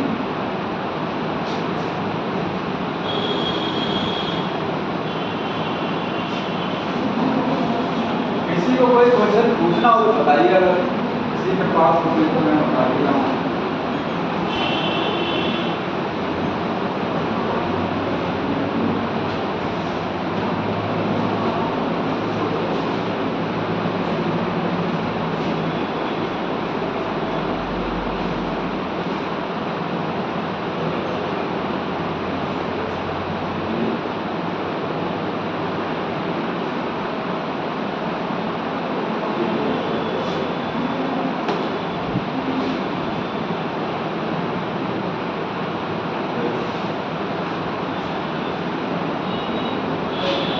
लास्ट ईयर वाले क्वेश्चन देखिए।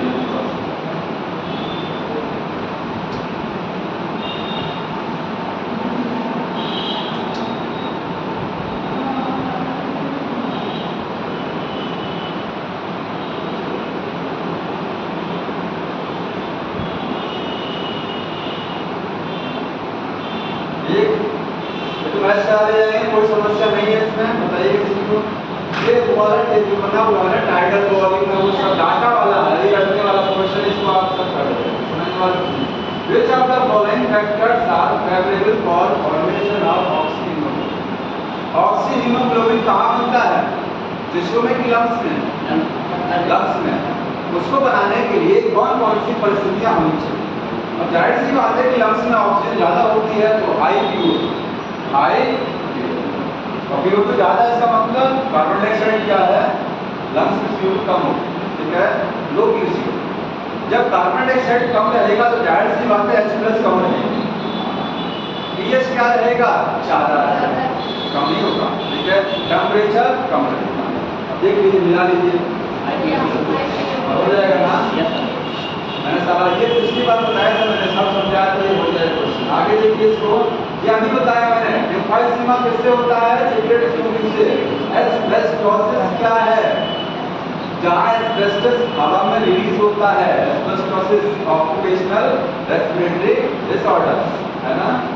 अब इसमें दिया कि नहीं दिया है, इसका आंसर क्या होगा, पाइए टिश्यू, आपके लंग्स के टिश्यू फाइब्रस हो जाएंगे।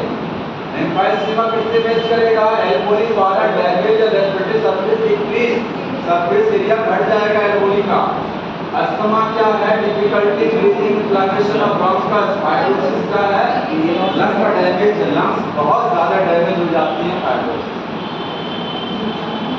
ये बताइए रेस्पिरेशन वॉल्यूम ऑफ स्टेप बताइए, सांस लेने के स्टेप, सांस जो ली जाती है कौन कौन से स्टेप में, ब्रीदिंग पहले क्या होता है,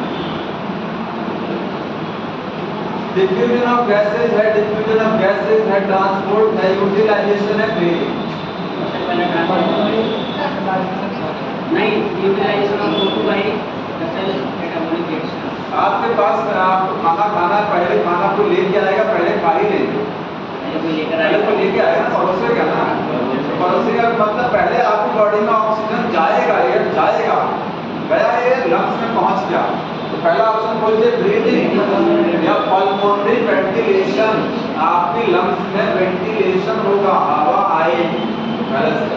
उसके बाद यहाँ से एयर जाएगा कहाँ, टिश्यू में, ट्रांसपोर्ट होगा, नहीं सॉरी डिफ्यूजन होगा, यहाँ से एयर डिफ्यूज होकर ब्लड में मिलती है, कहाँ मिलती है, ब्लड में जाएगी, ठीक है।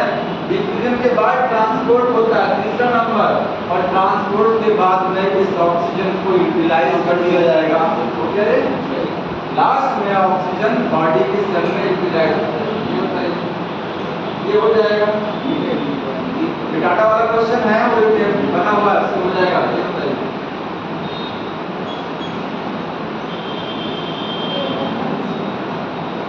लिखा है during transportation of gases 25% CO2 carried by hemoglobin as R-Login।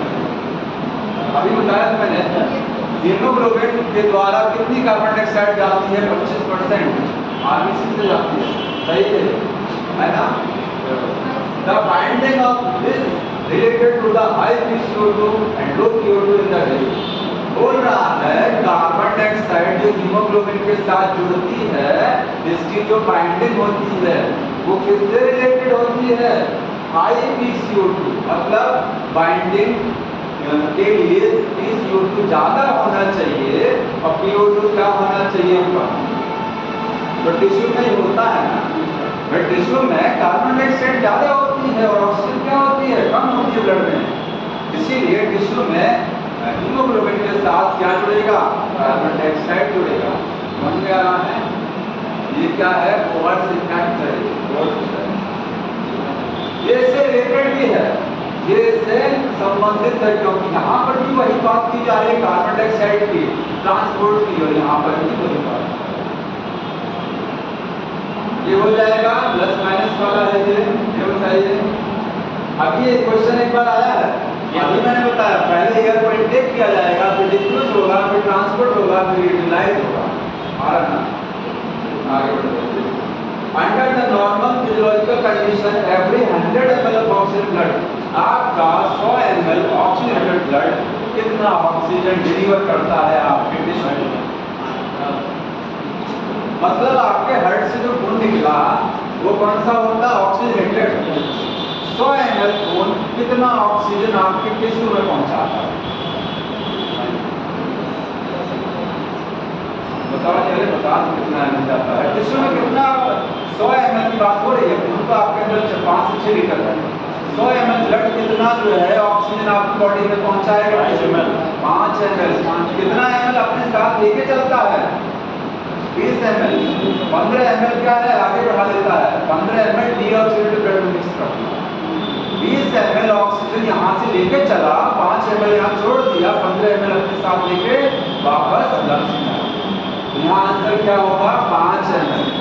और अगर यही कार्बन डाइऑक्साइड की बात होती तो बोलते 4 ml। 100 ml blood 4 ml CO2 को ट्रांसपोर्ट करता है लंग्स में। ठीक है, 4 ml आंसर। ये बताएंगे कंडक्टिंग पार्ट, 2 पार्ट है, रेस्पिरेटरी पार्ट और कंडक्टिंग पार्ट। जो पढ़ाया जाता है कि आप ब्रोंकियोल्स और इनिशियल ब्रोंकियोल्स, टर्मिनल ब्रोंकियोल्स के साथ था, उसमें से एक पार्ट एयर को कंडक्ट करता था, एक पार्ट इसको एक्सचेंज में मदद करता था।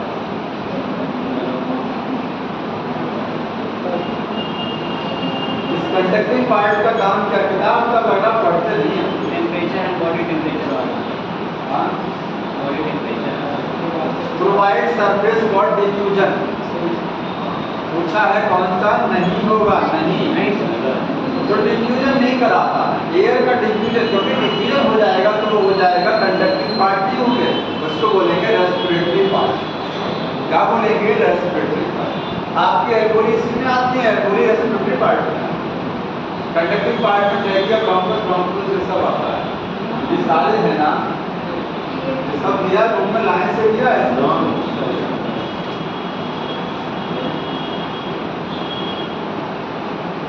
समय की घड़ी को देख रहे हैं कि घड़ी का समय देख रहे हैं, दोनों चल रहा है। चलिए, which of the following disorder represent the decrease in the respiratory surface due to the damage of alveoli? बहुत एक चीज और बताना भूल गए। मैंने बताया था आपका जो लंग्स है, लंग्स के चारों तरफ एक झिल्ली है, झिल्ली में एक लिक्विड भरा है, लिक्विड को क्या बोलते हैं? Pulmonary fluid. पल्मोनरी फ्लूइड, उसके अंदर जो प्रेशर रहता है उसको बोलते हैं इंट्रा पल्मोनरी प्रेशर। उस प्रेशर की वजह से आपकी लंग्स कभी सिकुड़ती नहीं है, पूरी तरीके से चिपकता नहीं है, वो खींचे रखता है थोड़ा सा। अगर आपके सीने में रॉड लगा दिया जाए, रॉड से एक्सीडेंट हो जाए, रॉड घुस जाए, लंग्स फट जाए तो क्या होगा? फट जाएंगे। अगर वो फ्लूइड लीक हो गया, ठीक है, अगर लंग्स में छेद हुआ किसी वजह से तो फ्लूइड लीक कर गया, प्रेशर खत्म, फिर आपकी लंग्स सिकुड़ गया और परमानेंट सिकुड़ गया तो तत्काल फट जाएगी। तत्काल डेथ हो जाती है, क्योंकि ऑक्सीजन कैसे लेंगे बाहर से, जो आपकी लंग्स उड़ गया दोबारा वो एक्सपेंड नहीं करेगा। इसीलिए अगर लंग्स पंक्चर हो जाती हैं तो तत्काल डेथ हो जाती है। रेस्पिरेटरी सरफेस अगर डैमेज हो जाए लंग्स का तो कौन सी बीमारी होती है? कीमोसेंसिटिव एरिया जो होता है पॉन्स में, और कहाँ होता है? पॉन्स में है, और आपके कैरोटिड आर्टरी में है, कैरोटिड आर्क में है। वो क्या पता लगाता है? हाईली सेंसिटिव, और को नहीं पता लगाएगा, ध्यान रखिएगा, वो नहीं पता। ये हो जाएगा, ये वाला चीज हो जाएगा, ये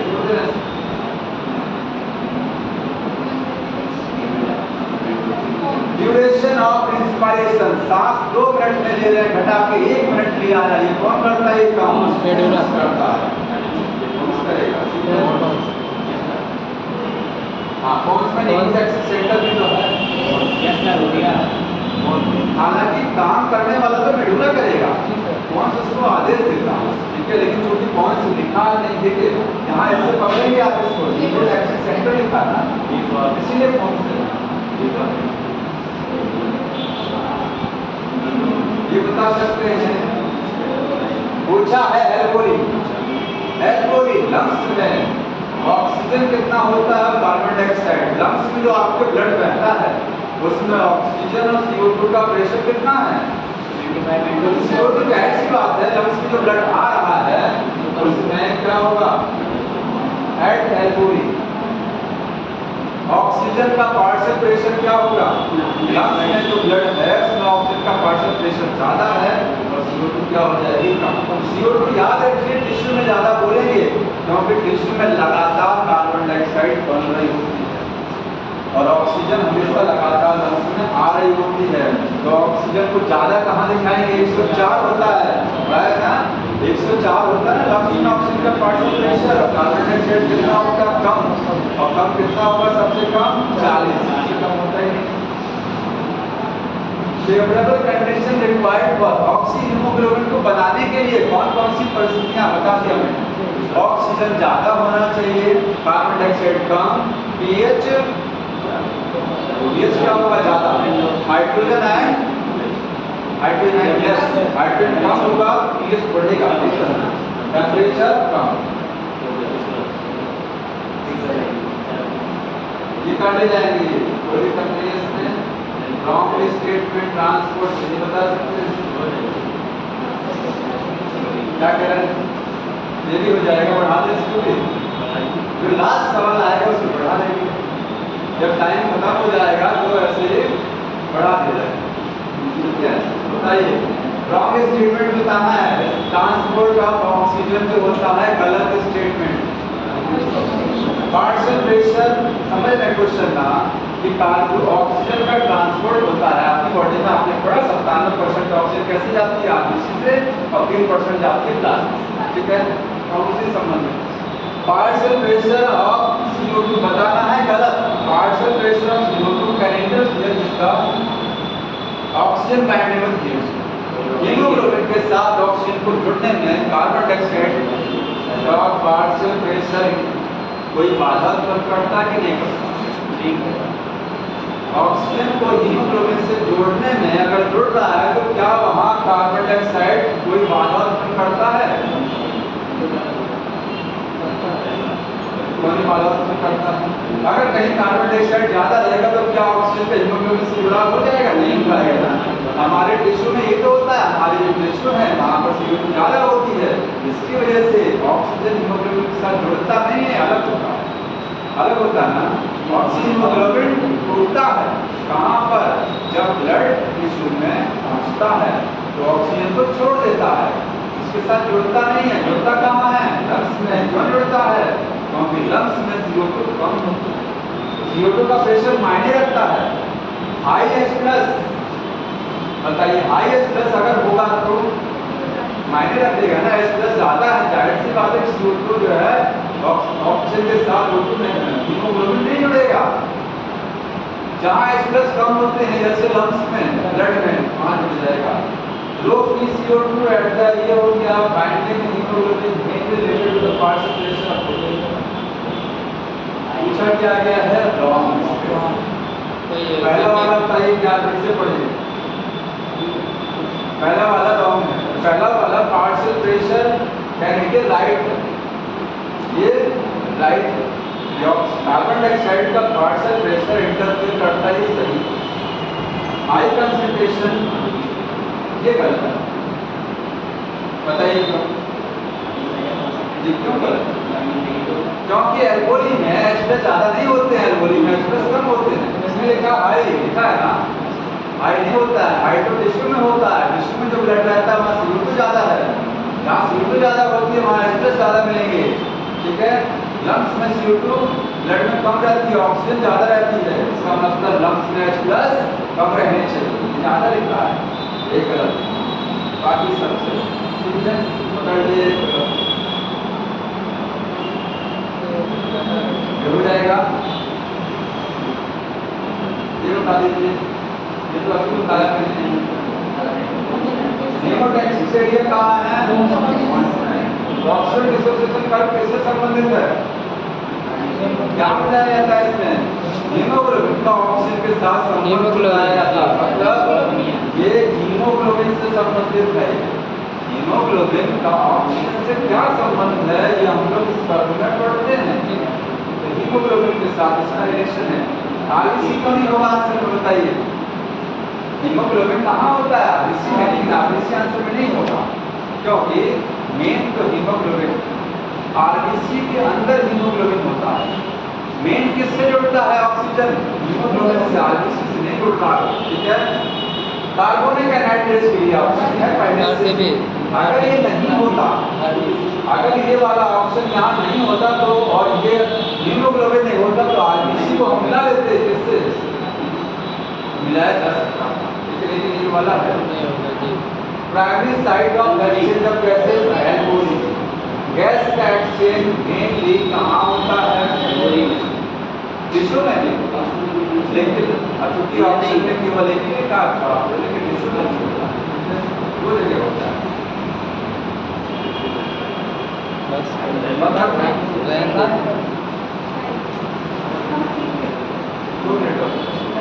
तो फास्ट देखिए, आप देखिए बहुत फास्ट चलेंगे, ये हो जाएगा। हाँ, ये बोल रहा है कि जहाँ पॉल्यूशन होता है, जहाँ पॉल्यूटेड रहते हैं, ये वाला ये ऑक्यूपेशन वाले का बोल रहा है, ठीक है, हो जाएगा। बताइए, सही बताना आपको। Expiration due to the external intercostal muscle से एक्सपायरेशन होता है कि नहीं होता है? यही बता दो, ये बंद कर दो, नहीं खत्म कर देंगे। बताइए इसका आंसर नहीं है। इंस्पायरेशन इंटरनल इंटरकोस्टल से होता है, सॉरी एक्सपायरेशन इंटरनल से होता है। इंटरनल से ध्यान रखिएगा, सांस लेना और सांस को छोड़ना इंटरनल इंटरकोस्टल मसल से होता है। जब सांस लेते हैं तो इंटरनल मसल कॉन्ट्रैक्ट करती हैं, जब सांस छोड़ते हैं तो इंटरनल वाली रिलैक्स करती हैं। एक्सटर्नल का रोल कहाँ होता है? जब जबरदस्ती सांस को रिलीज कराते हैं, जबरदस्ती सांस को रिलीज कराते हैं तो आपकी जो पेट है, स्टमक एब्डोमेन है, उसकी मसल सिकुड़ती हैं और ये जो नाम दिख रहा है ना, एक्सटर्नल का रोल कहाँ है? Forceful breathing. नोट कर लीजिएगा, लिख लीजिएगा, in the forceful breathing external muscle involve. इनमें कॉन्ट्रैक्शन होता है कब? जब फोर्सफुल ब्रीदिंग। वहाँ इंटरनल का रोल नहीं है, वहाँ किसका है? एक्सटर्नल का है और एब्डोमेन। समझ में आ रहा है? नोट कर लीजिएगा, इन द फोर्सफुल ब्रीदिंग, चाहे जबरदस्ती सांस ले रहे हैं या रिलीज करा रहे हैं, तो एक्सटर्नल इंटरकोस्टल मसल और एब्डोमेन, ठीक है। तो ये हो गया फिनिश। तो अगली बात पढ़ते आएंगे क्या चीज? बॉडी फ्लूइड, ठीक है।